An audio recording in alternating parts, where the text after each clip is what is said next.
What's up, everybody? How y'all doing? I'm here to give you guys my first recap and my first impressions on Shokugeki no Souma, Shin no Sara, or you could call it Food Wars, the 4th plate on episode 1, or Shokugeki no Souma, or Food Wars on season 4.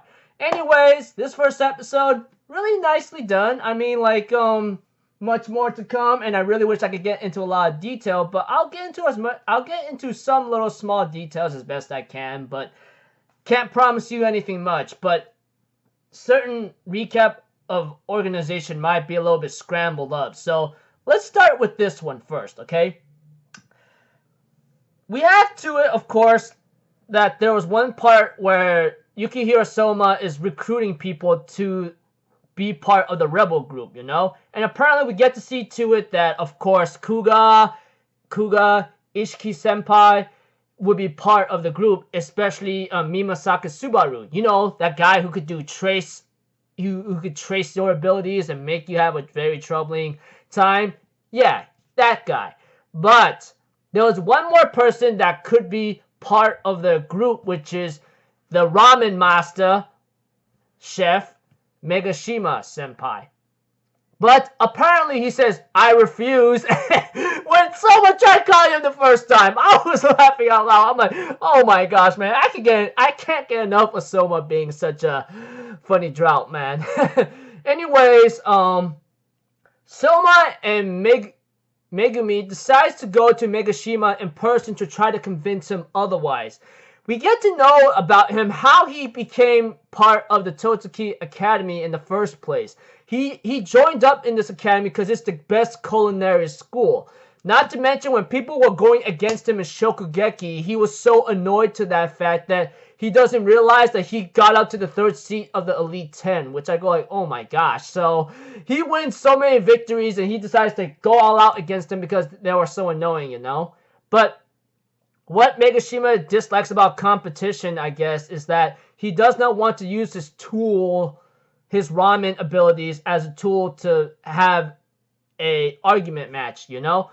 But we see to it that Souma tries to convince him otherwise, but Souma decides to take him on in a ramen fight. But apparently, Souma would be losing round 1, round 2, round 3, round 4, round 5. I don't know how many rounds, okay? But one thing for sure, Souma told Megashima Senpai, or should I say the ramen master, former elite 3rd seat whatsoever, he apparently told him this: I want every dish to be free.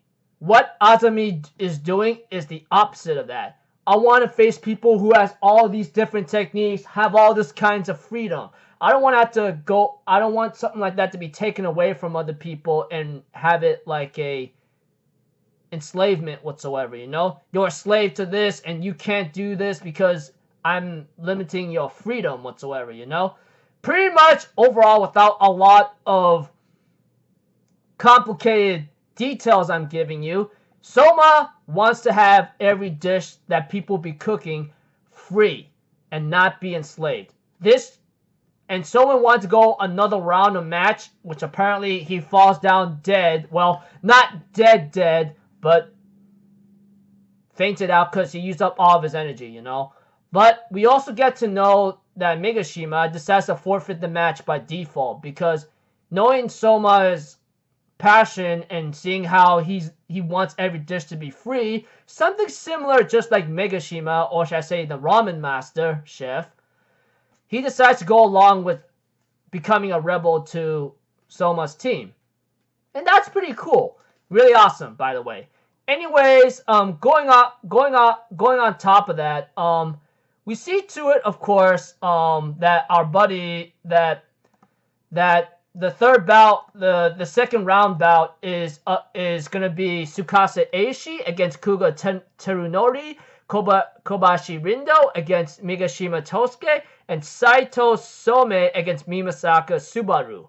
So pretty much that's the second bout. Before all of this came to play, we see to it that everyone has been coming up with the meaning how to fight in the second bout. And it's not a joke because it's a fine idea to send your best players against the best, but when you're at risky situation where you got like deadly people such as Tsukasa Eishi, not to mention Kobashi Rindo, which she was freaking sexy and hot by the way, up against two opponents. You're guaranteed to get your butt handled pretty badly. I mean, we get to see their skills and abilities in this episode, which I'll get into just a moment.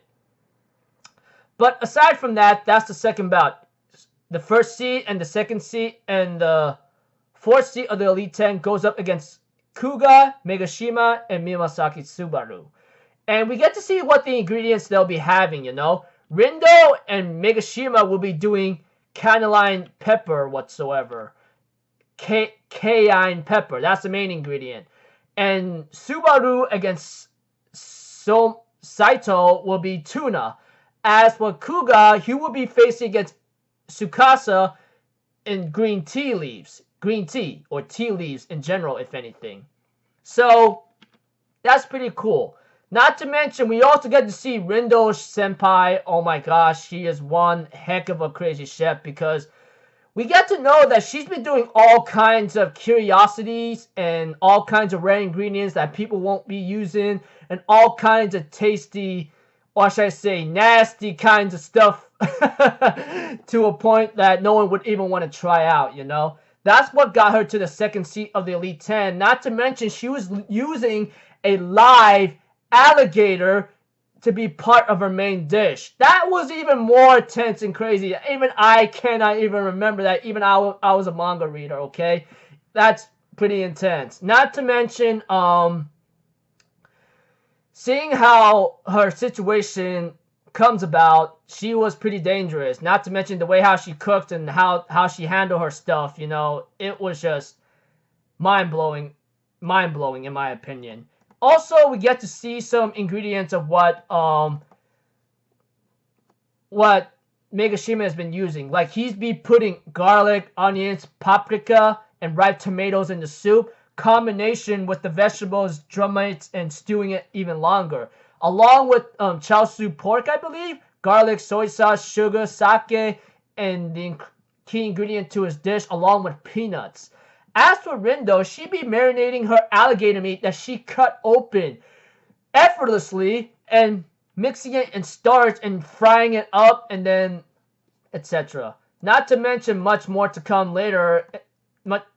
Much more to come later. So pretty much we also get to see Kuga in action, cutting up his Chinese recipes, and we haven't seen Miyamasaki Subaru yet, which we all will hopefully see in the next episode, you know. But aside from that, we get to see the techniques of Rindo Senpai, Megashima, and he's doing techniques that will at least be on par against Rindo Senpai.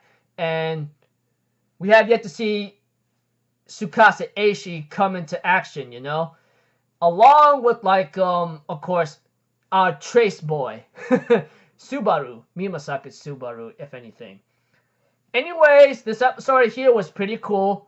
Rindo, hot spicy later. Okay, I'm gonna go to jail for that, forgive me. Okay, enough of me being cringy.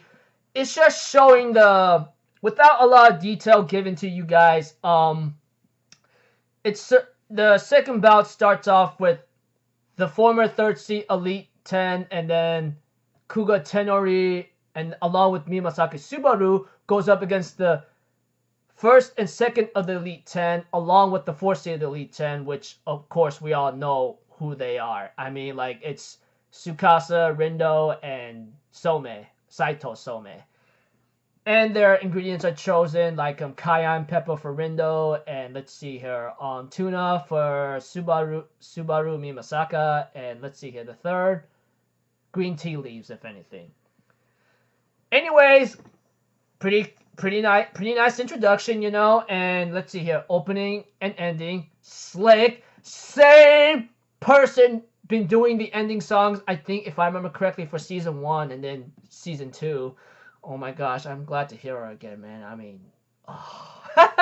Okay, enough of me blabbering on and going on, etc. Gotta upload so many of my videos right now, so until then, I'll see you guys in the next video. I'm Alpha Zero, people. Have a good day, and I'll see you guys next time, alright?